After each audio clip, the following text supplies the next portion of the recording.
If I sat down with your business for 30 minutes, I wouldn't start with your marketing.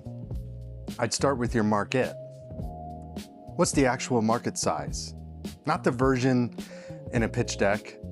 How many people can realistically buy from you? And how often do they buy? Because if you've got, say, 10,000 real buyers and they only come around every few years, you start to feel that ceiling pretty quickly. Next, I'd want to understand how much of that market are you already touching today?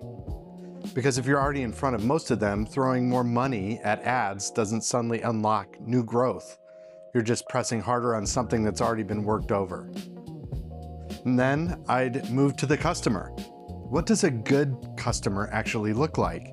And I don't mean a HubSpot persona slide, Sally, sales, Harry in HR. That stuff looks nice, doesn't help you make decisions. I'm talking about who's actually profitable, who sticks around, who sends you more people like them, who do you want more of? Because it can feel like you're growing and you're actually going backward if you're pulling in the wrong mix. Then I'd want to see how this plays out in real life. Someone raises their hand, what happens next? Do they hear from you right away or sit there for a day? Do they book or disappear? Do they show up or ghost you? Do they buy or stall out? Somewhere in there, it's breaking, and most teams don't go looking for it. They just try to compensate at the top. More leads, more volume, which almost always just amplifies whatever's already off. Only then do I want to talk about marketing, because now the conversation's actually grounded.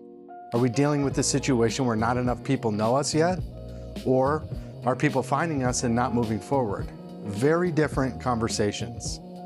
If it's awareness, you can keep pushing pay-per-click, retargeting, landing page tweaks, but you're still competing over the same group of people.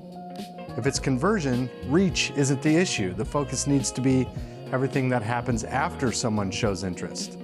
That's where the brand versus performance conversation is actually useful, not as a philosophy, more like a set of choices you have to make based on what you're seeing.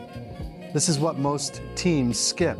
They jump right to tactics, but without understanding how big the opportunity actually is, where they sit inside of it, and what things start to fall apart.